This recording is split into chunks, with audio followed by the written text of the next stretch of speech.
हमारे सभी मित्रों को मेरा सादर नमस्कार। मित्रों, जैसा कि आप जानते हैं कि उत्तराखंड बोर्ड द्वारा माध्यमिक स्तर की कक्षाओं के इकाई परीक्षाओं के आयोजन के संबंध में नए दिशा निर्देश दिए गए हैं और बोर्ड द्वारा इस वर्ष की जो इकाई परीक्षाएं हैं, वार्षिक परीक्षाएं हैं, अर्धवार्षिक परीक्षाएं हैं, सबकी जो है समय सारणी भी जारी कर दी है और प्रत्येक विषय में कक्षा और 9 और 10 में अंक विभाजन भी दिया गया है। इकाई परीक्षा का प्रश्न पत्र किस प्रकार से उसका निर्माण होगा, उसका अंक विभाजन भी दिया है। तो आज के वीडियो में हम हिंदी और संस्कृत कक्षा 9-10 के हिंदी और संस्कृत के प्रश्न पत्र का निर्माण किस प्रकार से कर सकते हैं, कैसा प्रश्न पत्र हो सकता है, उसको यहाँ पे देखेंगे। तो अभी हम देखते हैं हिंदी के प्रश्न पत्र, जिसका कोड है 001। इसमें अंक विभाजन में दिया है कि अपठितांश जो गद्यांश होगा वो एक प्रश्न होगा और 3 अंक का होगा, एक गद्यांश होगा और उसमें 3 नंबर के प्रश्न होंगे। उसके बाद अनुच्छेद लेखन या पत्र लेखन एक प्रश्न होगा 3 अंक का। तो इस प्रकार से जो अंक विभाजन दिया है, किस प्रकार पेपर इसका प्रश्न पत्र बनेगा, उसको यहाँ पे हम देखते हैं। तो प्रश्न पत्र इस प्रकार से हो सकता है, जो इकाई परीक्षा प्रथम इकाई परीक्षा के लिए प्रश्न पत्र इस प्रकार से कक्षा 9 का प्रश्न पत्र हम यहाँ पे देख रहे हैं कि सबसे पहले दिया है कि एक गद्यांश 3 नंबर का होगा वो। तो हम ऐसे गद्यांश, कोई भी एक गद्यांश, अपठित गद्यांश यहाँ पे बताया है कि वो गद्यांश अपठित हो, किताब से पढ़ा हुआ ना हो। तो निम्नलिखित गद्यांश को पढ़कर उसके नीचे दिए गए प्रश्नों के उत्तर लिखिए। इस प्रकार से हम गद्यांश के नीचे 3 प्रश्न दे सकते हैं जो कि एक एक अंक के होंगे। तो 3 अंक जो हमें दिया है अंक विभाजन में, वो इस प्रकार से 3 अंक का हो जाएगा। जैसे कि इसमें दिया है वृक्षों के साथ हमारा नाता उतना ही पुराना है जितना कि हमारा स्वयं का अस्तित्व। ऋग्वेद, अथर्ववेद जैसे ग्रंथों में भी वृक्षों को पूज्य बताया गया है।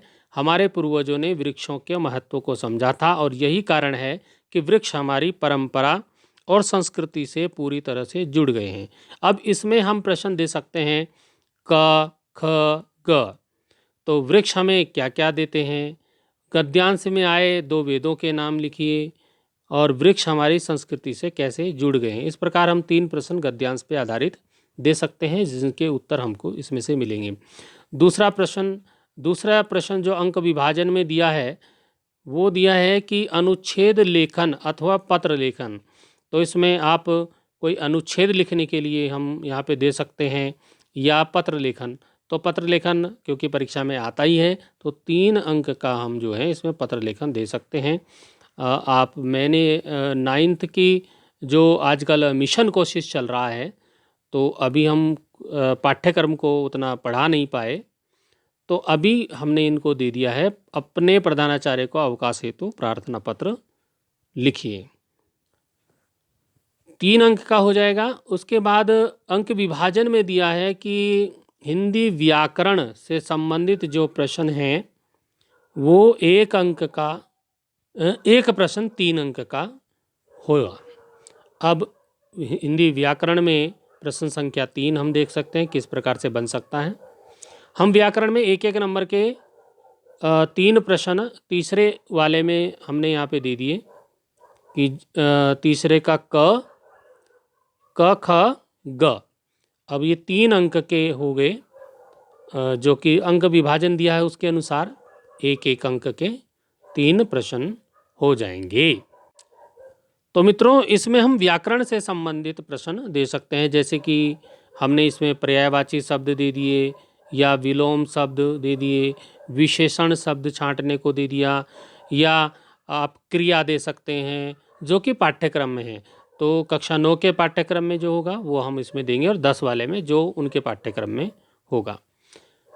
अब इसमें जो चौथा प्रश्न इसमें बताया है, चौथा प्रश्न वो होगा पाठ्य पुस्तक कृतिका अथवा क्षितिज से गद्यांश या काव्यांश हम दे सकते हैं। तो क्योंकि कक्षा 9 में अभी मिशन कोशिश चल रहा है, तो अभी तो हम इसमें दे सकते हैं मिशन कोशिश में जो पढ़ाया है। तो अभी हमने जैसे कि मिशन कोशिश में प्रेमचंद की कहानी और कबीर की कविता को पढ़ाया है। तो अभी हम गद्यांश पद्यांश जो है हम यहाँ पे पद्यांश मैंने यहाँ पे दे दिया है। निम्नलिखित काव्यांश को पढ़कर नीचे दिए गए प्रश्नों के उत्तर दीजिए। अब काव्यांश कोई कविता का अंश यहाँ पर दे सकते हैं, जैसे कि ऊंचे कुल का जन्मिया जे करनी ऊंच न होई, सुबरन कलश सूरा भरा साधु निंदा सोई। तो ऊंचे कुल में जन्म लेने से क्या फ़ायदा, तो ये तो आप एक गद्यांश या पद्यांश या इस प्रश्न में देंगे, और आपको उस पे प्रश्नों के उत्तर यहाँ पर लिखने के लिए दिया जाएगा। 2 प्रश्न हम, क्योंकि 2 अंक इसमें निर्धारित किए गए हैं, तो 2 प्रश्न का और खा हम यहाँ पर दे सकते हैं। सोने का कलश भी बुरा क्यों कहलाता है, कवि और कविता का नाम लिखिए, इस तरह से प्रश्न हो सकते हैं। तो मित्रों, अगला जो अंक विभाजन में दिया गया है प्रश्न, वो है पाठ्य पुस्तक कृतिका या क्षितिज से प्रश्न यहाँ पे हम दे सकते हैं। अगर हमने कृतिका में पाठ पढ़ा दिए हैं तो हम कृतिका से भी दे सकते हैं और क्षितिज से भी दे सकते हैं। जो हमने पढ़ाया हम उससे देंगे, और दोनों से भी हम प्रश्न दे सकते हैं। ये प्रश्नों की संख्या यहाँ पे दी है, 4 प्रश्न इसमें होंगे, यानी कि प्रश्न संख्या 5, 6, 7, 8 जो हैं वो 4 प्रश्न यहाँ पर होंगे, और ये 2 अंक के हैं, तो आधा अंक का एक प्रश्न यहाँ पे होगा। तो हम देख सकते हैं कि हम किस प्रकार से 5वां, 6वां, 7वां, 8वां जो प्रश्न है वो आधा आधा नंबर के होंगे, ये हमारे प्रश्न होंगे। इस तरह से हम प्रश्न दे सकते हैं, 4 प्रश्न उनसे जो हमने पुस्तक पाठ पढ़े हैं।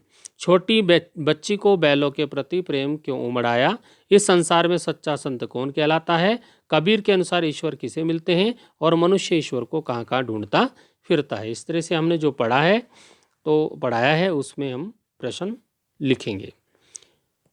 अगला जो अंक विभाजन है प्रश्न संख्या 9, अब यहाँ पे आ जाएगा खंड ब। खंड ब मित्रों संस्कृत विनोदनी, संस्कृत की जो पुस्तक है हमारे उत्तराखंड में सहायक पुस्तक है, तो उससे हम प्रश्न देंगे। पाठ्य पुस्तक संस्कृत जो विनोदनी है से गद्यांश अथवा पद्यांश पे हम प्रश्न दे सकते हैं, परंतु अभी क्योंकि मिशन कोशिश में हमने संस्कृत विनोदनी पुस्तक को नहीं पढ़ाया है, इसलिए अभी हमने प्रश्न संख्या 9 संस्कृत विनोदिनी से केवल हम श्लोक यहाँ पे दे सकते हैं कि एक संस्कृत श्लोक लिखिए जो आपको याद हो। तो जब आप संस्कृत विनोदिनी को हम पढ़ लेंगे तो संस्कृत विनोदिनी से गद्यांश और पद्यांश पर प्रश्न हम यहाँ पे कर सकते हैं, और ये 3 अंक के प्रश्न होंगे। अगला हमारा संस्कृत विनोदिनी से ही प्रश्न हो सकता है। इसमें दिया है कि पठित पाठ के आधार पे प्रश्न जो पढ़ा है, तो हमने अभी पाठ उसमें सिर्फ संस्कृत वंदना मैंने पढ़ाई है, तो संस्कृत जो वंदना है तो वंदना में के आधार पे हम जो वंदना है वो विद्या की देवी माँ सरस्वती की वंदना है, तो हम यहाँ पर प्रश्न दे सकते हैं कि विद्या की देवी कौन है और वह किस रंग के वस्त्र धारण करती हैं। क्योंकि हमारी प्रार्थनाओं में भी होता है कि हे शारदे माँ, हे शारदे माँ, अज्ञानता से हमें तार दे माँ, तो उसमें बताया है उसी प्रार्थना में कि किस रंग के तू श्वेत वर्णी कमल पर विराजे। श्वेत वर्णी मतलब श्वेत रंगों वाली, श्वेत रंग के वस्त्र धारण करने वाली। तो हम यहाँ पर किस रंग के वस्त्र धारण करती है, प्रश्न इस प्रकार से हम ये 2 अंक का प्रश्न दिया है, तो इस प्रकार से प्रश्न बना सकते हैं। जब हम पढ़ा लेंगे संस्कृत विनोदनी तो उससे संबंधित पठित पाठ के हम प्रश्न उत्तर देंगे। अगला जो प्रश्न हमारा हो सकता है 12वां प्रश्न हो सकता है संस्कृत व्याकरण पर आधारित प्रश्न। प्रश्नों की संख्या 2 होगी और 2 अंक के ये प्रश्न होंगे। या जो हमारा 11वां और 12वां प्रश्न है वो इस प्रकार से होगा। संस्कृत व्याकरण से हम दे सकते हैं जैसे कि संधि, संधिम कुरुत, संधि करने के लिए दे सकते हैं। विद्या, आलय, भानु, उदय, तो इनको जोड़ करके संधि करके लिखना है। तो आधा आधा नंबर के 1 नंबर का हम इसको दे सकते हैं। प्रश्न संख्या 12 किस प्रकार से दे सकते हैं? अधोलिखितेभ्य पदेभ्य उपसर्गान पृथक कृत्वा लिखत। नीचे कुछ शब्द दिए हैं, उनमें से उपसर्ग अलग करना है। जैसे कुमार्ग का कु हो जाएगा और अपयश का अप हो जाएगा। तो इस तरह से 1 नंबर का हम ये भी दे सकते हैं। तो इस प्रकार जो अंक विभाजन जारी किया गया है उत्तराखंड बोर्ड द्वारा, उसके अनुसार हम प्रश्न पत्र का निर्माण कर सकते हैं। इसमें दिया है मित्रों कि प्रश्न जो है 12 होंगे और 20 अंक के होंगे। तो ये हमें ध्यान रखना है कि प्रश्न कितने होने हैं, 12 प्रश्न होने हैं। तो हमने जो ये एक पेपर आपको बना के दिखाया है, इसमें कुल 12 प्रश्न दिए हैं। अब इसी प्रकार से मित्रों संस्कृत का विभाजन भी, संस्कृत का पेपर किस तरह से बनेगा उसका अंक विभाजन भी इसमें दिया है। 9 और 10 में किस प्रकार से प्रश्न पत्र बनेगा। संस्कृत का कोड है 028028। अब इसमें खंड दिए हैं, खंड का, खंड ख, खंड ग और खंड घ। इसी प्रकार से बोर्ड का प्रश्न पत्र भी आता है। बोर्ड में भी इसी प्रकार से 4 खंड दिए होते हैं। यहाँ पर प्रश्नों की संख्या 7 है और अंक 20 हैं। अब ये किस प्रकार से हो सकता है, हम एक प्रश्न पत्र का प्रारूप आपको यहाँ पे दिखाते हैं जो मैंने बनाया है। प्रथम इकाई परीक्षा कक्षा 9 संस्कृतम, ठीक है, 1 घंटे का प्रश्न पत्र है। हमारा प्रश्न इस प्रकार से हो सकता है प्रश्न पत्र। अस्मिन् प्रश्न पत्रे 4 खंडः सन्ति। इस प्रश्न पत्र में 4 खंड हैं। प्रत्येक खंडम अधिकृत्य उत्तराणि क्रमेण लेखनीयानि। प्रत्येक खंड के आधार पर उत्तरों को क्रम से लिखना है। प्रश्न पत्रानुसार प्रश्न संख्या, खंड संख्या च लेखनीया। और प्रश्न पत्र के अनुसार आपको प्रश्न संख्या और खंड की संख्या भी लिखनी है। तो मित्रों अब इसमें क्योंकि प्रश्न पत्र में जो अंक विभाजन किस प्रकार से होगा वो दिया है कि जो पहला है खंड का वो होगा अपठितांश अवबोधनम। जो पढ़ा हुआ ना हो हमारा वो अपठित होता है। प्रश्न 1 होगा और 3 अंक का होगा। तो ठीक उसी प्रकार से जिस प्रकार से हमने हिंदी के प्रश्न पत्र में किया, क्या करना है, खंड का अपठितांश अवबोधनम 3 अंक का होगा जो कि अंक विभाजन में दिया है। अब इसमें क्या करना है, एक अनुच्छेद देना है यानी कि गद्यांश देना है और उस पर आधारित प्रश्नों को दे देना है। तो 3 अंक का है तो 3 प्रश्न हम इसमें दे सकते हैं मित्रों। प्रश्न है अधोलिखितम अनुच्छेदम पठित्वा अनुच्छेदाधारितान प्रश्नान उत्तरम लिखत। नीचे लिखे गए अनुच्छेद को पढ़ना है और अनुच्छेद के आधार पे प्रश्नों के जो उत्तर हैं वो देने हैं। जैसे कि हमारे पास ये है एक गद्यांश है, सायंकाला यदा भवति तदा सूर्य अस्तम गच्छति। जब सायंकाल होती है तो सूर्य अस्त हो जाता है। तथा क्रमेण अंधकारा प्रसरति। और उसके बाद क्रम से धीरे धीरे जो है अंधकार बढ़ता रहता है। तो अंधकारः यदा प्रगाढ़ः भवति, जब अंधकार बहुत अधिक हो जाता है, गहरा हो जाता है, वयम किमपि द्रष्टुम न शक्नुम, तब हम कुछ भी देखने में समर्थ नहीं होते हैं। एवमेव यदा अज्ञानस्य अंधकारा वर्धते। इस प्रकार से जब अज्ञान का अंधकार बढ़ता है, हमारे अज्ञानता का अंधकार बढ़ता है, वयम विवेक शून्य भवामा, तो हम क्या हो जाते हैं, हम सब विवेक शून्य हो जाते हैं, हमारा विवेक बुद्धि काम नहीं करता। अतः स्वाध्याय करना चाहिए और येन अस्माकं ज्ञान चक्षु उन्मीलितम भवेत्, जिससे हमारे क्या हैं, ज्ञान के चक्षु, ज्ञान के नेत्र खुल जाएंगे। अतएव वयम प्रार्थनां कुर्मः तमसो मा ज्योतिर्गमय। और ये हमारी प्रार्थना करनी चाहिए कि, और प्रार्थना है हमारा कि अस्तो मा सद्गमे तमसो मा ज्योतिर्गमे। हे ईश्वर हमें असत्य से सत्य की ओर ले चलो, अंधकार से ज्योति प्रकाश की ओर ले चलो, मतलब अंधकार से हमें निकालो।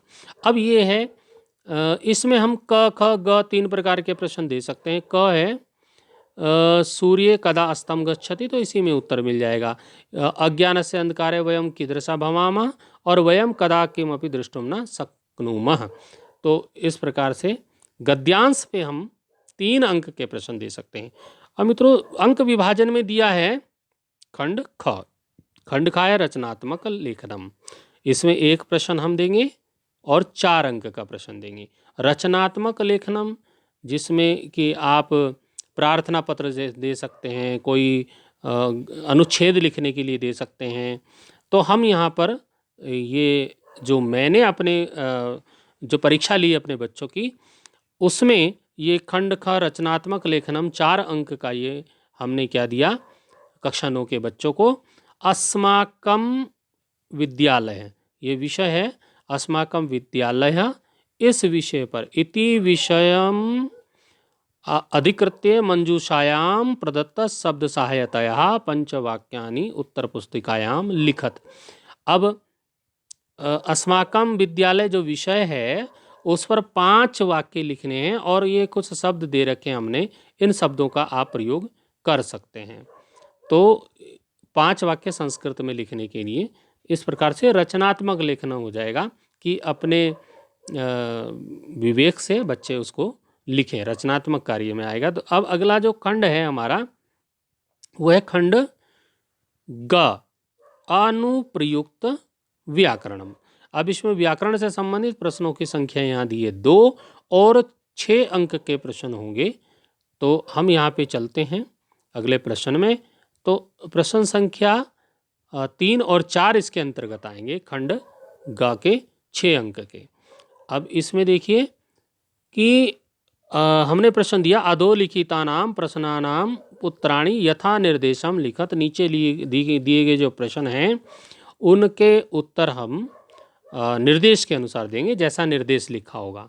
अब ये निर्देश है, जैसे कि हमारा ये प्रश्न है च वर्गस्य वर्णान लिखत, च वर्ग के वर्णों को लिखो। तो च वर्ग के वर्ण होते हैं मित्रों च छ ज ज, तो ये जो हैं च वर्ग के वर्ण लिखने हैं। इसी प्रकार से अगला जो है व ई त य आ, इसका वर्ण संयोजन करना है, मतलब इनको मिला के क्या बना। तो मित्रों इसको मिला के क्या बना, विद्या शब्द बनता है। तो इसको जब हम बच्चे लिखेंगे तो क्या लिखेंगे, विद्या, ये यहाँ पे बन गया। अब नासिक्य वर्ण कौन से हैं, ऐसे कौन से वर्ण हैं जिनमें बोलते समय नाक का सहारा लेना पड़ता है, तो नासिक्य वर्ण होते हैं। तो अंग, य, न, तो इस तरह से जो वर्ण हैं वो नासिक्य वर्ण हैं। तो कौन कौन से हैं वो यहाँ पे के संति, मतलब कौन कौन से हैं। तो ये व्याकरण अनुप्रयुक्त व्याकरण के अंतर्गत ऐसे प्रश्न हम कक्षा 9 के बच्चों को दे सकते हैं और कक्षा 10 वालों के लिए अलग से है, उनका पाठ्यक्रम में जो है दिया हुआ वो अलग है। तो अगला प्रश्न है अधोलिखित पदेशो संधिम कृत्वा लिखत। नीचे जो पद लिखे हैं उनको संधि करके लिखना, मतलब जोड़ के लिखना है। पुस्तकालय, पुस्तकालय, गण प्लस ईशः, गणेशः, अद्य अपि, अद्यापि, मतलब ये जोड़ करके इनको लिखने हैं। तो 3 अंक के ये हो सकते हैं, 3 अंक के ये हो गए। जैसे कि खंड ग है 6 अंक का है, तो इस प्रकार से हम प्रश्न बना सकते हैं।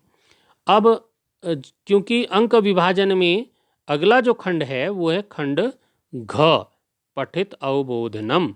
इसमें 3 प्रश्न होंगे और ये 7 अंकों के 3 प्रश्न होंगे। अब इसको हम किस प्रकार से बना सकते हैं प्रश्न पत्र में। तो मित्रों इसमें जो खंड घ है 3 प्रश्न बोला है, तो प्रश्न संख्या 5, 6 और 7 इसमें आएगा। तो ये पठित अवबोधनम क्या होता है, जो हमारा पाठ्य पुस्तक से दिया है, जो हमारा पढ़ा हुआ है वो पठित अवबोधनम है। जो हमारी संस्कृत की पुस्तक शैमुषी से दिया गया है, ये 7 अंक का ये भाग होगा। इसमें हमारा 5वां प्रश्न है, जिस पर हमने पढ़े हुए हमारा जो पहला पाठ है उससे हमने ये दे दिया है कि अधोलिखितानां विलोम पदानि लिखत। ये उसी पाठ से है जो कक्षा 9 की पहला पाठ है। तो अब विलोम शब्द लिखना है, जैसे कठोरम का हो जाएगा कोमलम, प्राचीनम का हो जाएगा नवीनम, नीरसः का हो जाएगा सरसः, शीघ्रम का हो जाएगा देरम। तो इस प्रकार से इनके विलोम शब्द लिखने हैं। अगला हमारा जो प्रश्न है वो है रेखांकित पदम आधृत्य प्रश्न निर्माणम कृत्वा लिखत। तो रेखांकित जो पद हैं, रेखांकित पद कौन से हैं मित्रों? रेखांकित पद है निर्धना, निर्धनमातु। तो इससे इनके स्थान पर हमें प्रश्नवाचक शब्द लिखना है और इनको प्रश्न बनाना है। तो ग्रामे निर्धना स्त्री अवशत, तो ग्रामे का अवशत, इस प्रकार से हो जाएगा। तो इस प्रकार से इनके स्थान पर हमें शब्द दूसरे लिख करके तो वो प्रश्न बनाना है। अब देखो इसमें विलोम शब्द 2 नंबर का हो गया था और ये वाला रेखांकित प्रश्न निर्माण बनाने वाला भी 2 अंक का हो गया था। अब प्रश्न संख्या 7 जो कि 3 अंक, या अब ये देख लीजिए आप, 3, 2 और 2 हो गए कितने? 7 अंक का ये खंड बनाना है। तो अब हमने यहाँ पे दे दिया मेलनम कुरु। इनको मेलनम कुरु मतलब कुरुत, इनको मेलन करना है, मिलाना है। तो इनको किस प्रकार से हम मिला सकते हैं? ये जो शब्द हैं सरस्वती, आम्रम, पवनः, तटे, भ्रमणा, मृदु, ये दूसरी तरफ वाले शब्दों से मिलाना है। तो जैसे कि सरस्वती है, सरस्वती को वाणी भी बोला जाता है। तो ये इसमें जो 5 नंबर का है वो वाणी है, तो सरस्वती को वाणी से मिलाएंगे। आम्रम को रसाला से मिलाएंगे, पवना को समीरस से मिलाएंगे, तटे को तीरे से मिलाएंगे, और भ्रमणाम को अलिनाम से मिलाएंगे, और मृदु को मधुर से मिलाएंगे। इस प्रकार से ये क्या कर सकते हैं, हम इनका मेलन कर सकते हैं। तो ये समझ में आया होगा मित्रों। तो इसी प्रकार से कक्षा 10 के भी प्रश्न पत्र निर्माण हो जाएगा। तो कक्षा 10 के का भी मैंने यहाँ पे बनाया है, लेकिन वीडियो बहुत लंबा होता जा रहा है, तो मैं इसको वीडियो को यहीं पे समाप्ति की ओर ले जाता हूँ। और आप ये कक्षा 10 का भी यहाँ पर हिंदी का देख लीजिएगा कि किस प्रकार से हम प्रश्न पत्र को बना सकते हैं। और जो भी छात्र कक्षा 9 और 10 में अध्ययनरत हैं वो भी इन प्रश्न पत्र को अच्छे प्रकार से देखें। अगली जो इकाई परीक्षा होगी तो मैं इससे तब तक हम काफ़ी पाठों का अध्ययन कर चुके होंगे, तो इससे अच्छा और बेहतर प्रश्न पत्र बनाने का प्रयत्न करूँगा जिससे कि आप उसका लाभ उठा सकें। तो अभी जो उत्तराखंड बोर्ड द्वारा अंक विभाजन दिया गया है, इस प्रकार हमने ये प्रश्न बनाया, और जो भी ये कार्यक्रम जारी किया गया है, अगली जो द्वितीय इकाई परीक्षा होगी अगस्त महीने में 29-30 अगस्त को होगी, उसके लिए हम अभी से तैयारी करें, क्योंकि अगली जो परीक्षा इकाई परीक्षा होनी है वो इसी अंक विभाजन के अनुसार होनी है। तो आप तैयार रहें मित्रों। अभी इस वीडियो की यहीं पर मैं समाप्ति कर रहा हूँ। आप सब की अच्छे अंक प्राप्त करने की शुभकामनाओं के साथ धन्यवाद अर्पित करता हूँ। Thank you.